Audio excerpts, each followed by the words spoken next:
My name's Kari, and in addition to all the things that Megan just said, I also been working with Occupy Portland over the last 6 months pretty actively in many roles there. But more generally, I just consider myself a member of the movement. I often walk around town talking about, I'm a part of the movement. The movement is coming. The movement is here. Can you feel the movement? And I think it merits a little bit of description as to what we mean, because I feel like that's part of what we're doing here today, is that we're all bringing our issues to the table, right? I'm bringing an interest in immigrant rights and economic justice and in destroying corporate power. People are bringing schools, libraries, city workers, the effects on the elderly and on the children. People are bringing their individual issues to the table, and that's incredible because we need people to be doing that on the ground work. But what today is about, and what the movement is about the things that connect us. It's about our common vision and our common understanding of how we're moving forward and how we're making change. It's about usually that invisible web that unites us, that pushes us forward and brings us together. Over the last 6 months, that invisible web has becoming more and more visible, not only with people in the streets, but here in rooms like this, across the nation, people rising up and speaking out for not only their interests, but the broad concepts that inequality of wealth and power in this country are completely unacceptable.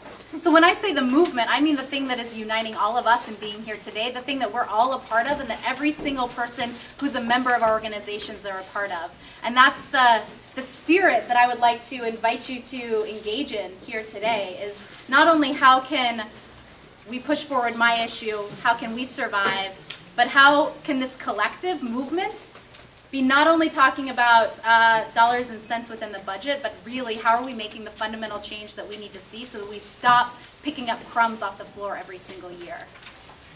So, welcome to the movement. That's what it is. Things are changing. I know that I've been feeling it. I'm sure that you all have been feeling it, not just in the last 6 months, but for years now. I think for me, I really first noticed it with Tunisia and Egypt last year, but then before that with Republic Windows and Doors in Chicago. Do folks remember that, when the workers who got laid off went in, retook their factory? Those examples are the changes that we're talking about seeing. Not just a change in feeling. I feel like things have changed, right? I feel like things are more active. But also the change that is really about people stepping up and taking back control of their life. That is actually happening in a lot of different places. And so far it's been happening in small ways, small but important ways, all across this city, all across this country and this world.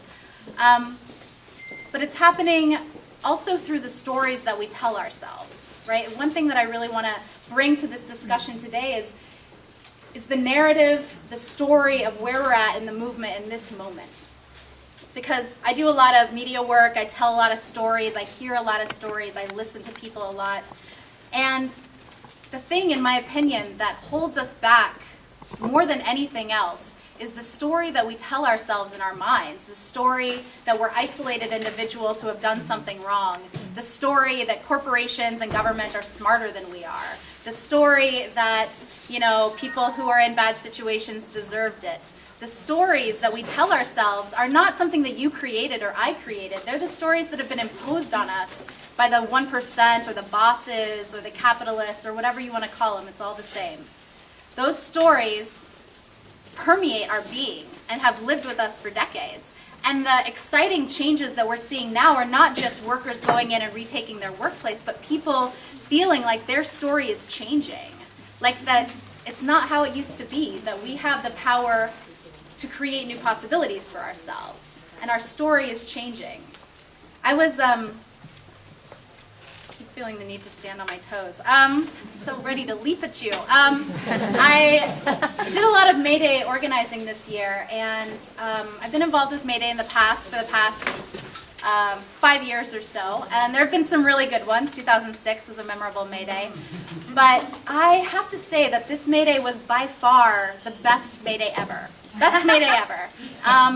And the reason why is not just because the project that I was working on went amazing, but also because of the power in the streets on that day, because the students went on strike. 400 students decided to go and strike from school and take over the Portland Public School headquarters. They decided to take collective action to bind behind the issue that was affecting them and show and challenge the powers that be to make the changes that they wanted, right? Really amazing examples. I was working with the Portland Liberation Organizing Council. We were part of the groupings that liberated a home in Northeast Portland. And, and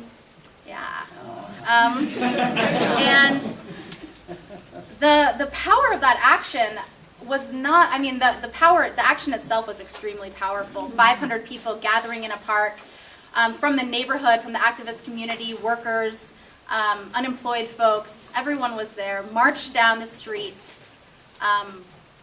went to her house. She had been unjustly foreclosed on by the banks and evicted.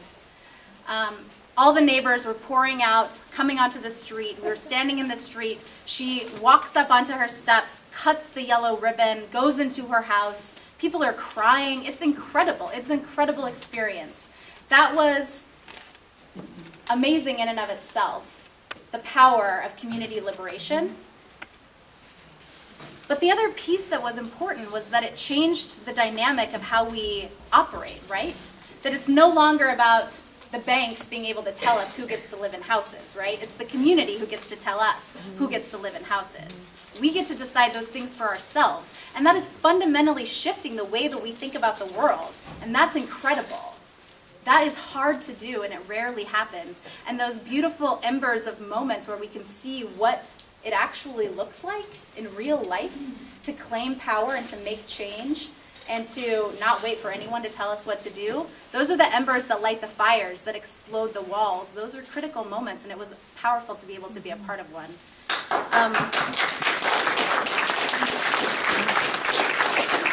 So it's possible not just for 1 or 20 or 400 people in the street to experience this shift. I think we're at a moment right now where that's possible on a massive level, right? Where we've seen the Occupy movement for all of its faults and difficulties and its amazingness, its beautiful train wreck nature, all of that, it has fundamentally shifted the conversation. And it's one step down that path of changing our stories, right? And all of the things that you're contributing with all of the work that you're doing in this room are part of that shift of not only making real gains, but changing the story of who we are. What's amazing for me is that, I don't know if I have enough time, but I want to tell this little story. With all the May Day work that I've been doing, I've been talking about the original May Day because I find it to be such an inspiring story, and I'm not sure that I'm even telling it 100% accurate, but it's better this way. It's the organizers for May Day back in 1886 had been organizing for 20 years, right, to get the 8-hour workday, to get an end to child labor, to get health and safety regulations in the workplace, and that at the time, that was considered insane, right?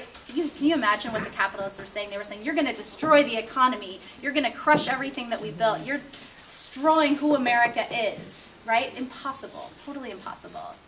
And they got it. They won it. We all know. We all reap the benefits of that. And now, today, we look back and it's common sense. Of course we want time for our families. Of course children deserve to be in school and not in the mines. Of course, people deserve not to have their limbs regularly removed at work. It's common sense. And at the time, it was seen as crazy. And that gives me hope. It gives me hope that right now we can be advocating and demanding and taking what we actually want because it's common sense. It's common sense that people should control the resources in our community. We should control the city budget. We should control the water. It's crazy that Nestle thinks they can bottle our water and sell it back to us, right? It's common sense. And that's what's beautiful about this moment is that we're building our power, we're building our capacity to actually get what we want and to actually make these changes that we'll look back in 20 years or 100 years and recognize that of course it should be this way. We're laying that groundwork, and that's a powerful place to be in this room today. And that's sort of the mental image that I would love for us all to take into these very difficult, very strenuous, budget creations, numbers, dollars, and cents. It's difficult. It's not easy. It's a lot of work. But I think that our consciousness around what's possible is shifting, and we have the capacity to actually take what's ours. The reason why I'm really excited about this process today and why it feels so important is because of the movement, because we're building the movement in here today. And we have to do that because on the other side, they are consistently They're attacking each of us in unique ways, right? They attack the post office, they attack people of color, they attack our schools, houses, they attack in unique ways, but they have a unified plan, right? In the global south, it's called structural adjustment. In Europe, it's called austerity. In the US, we tend not to call it anything, but what it is it's austerity. It's, especially in our public sector, it's attacking and bankrupting the public infrastructure and then privatizing it. And this is what they're doing in just different forms to different people. And so our unified movement that we're building in here, that we're building in the streets, is part of pushing back against this structural austerity and this system that is flawed, right? One thing that I've definitely been learning and seeing over the last 6 months and over the last 4 years, I guess, is that this idea that one person or one law or one anything can change enough that we can stop fighting, right? This idea, is not real and it doesn't exist. And what seems to be coming into public consciousness is that the system that we have, the economic and political system that we operate within, is actually not broken. It doesn't just take one law to fix the system.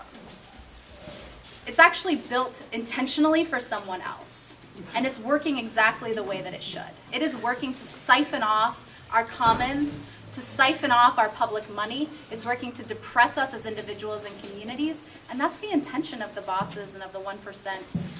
And so when we are in here talking about how we can fix our budgets, how we can reclaim our collective power, this is all part, in my mind, of a long process towards really thinking about how we can change the system so that we don't have to keep, as Megan said, fighting with each other every budget cycle over who gets the piddly crumbs that they leave on the table for us, but really thinking about how we can reframe this structure so that it works for us every single time. So part of what we'll be talking about today is participatory budgeting, which I think falls in line perfectly with what it is that we're seeing in the movement right now, right? That communities need to be in control, that we need to have voice, that we need to be able to collectively decide what works. I really want to tell you this story about a pig, but I don't have time, Megan says, so ask me later. But the story of the pig is essentially, what it comes down to is that collectively, we make better decisions. We are smarter and more capable than any one person is alone. It's been scientifically proven that on scale, the people are smarter together than the smartest person in the world. And that's what participatory budgeting, that's what collective power, that's what it's about. It's that at scale, we make better decisions for our communities than anyone else. And that's why we deserve to do it. So today we're going to continue to make this path for our common vision and our common priorities, and where does our unity lie and how can we move that forward. Today we're going to look back over these last months, these last years, and imagine what is possible and truly embrace what is possible and sort of shut down those doubts in our mind that say the story of the 1% that's rolling through our minds. And today we'll remember how much more powerful we are when we act together. We all know that that's true. And so today we're going to begin also to reclaim our collective ownership over the commons and what's rightfully ours, that this is our budget, that this is our money, and that this is our city. So thank you for having me.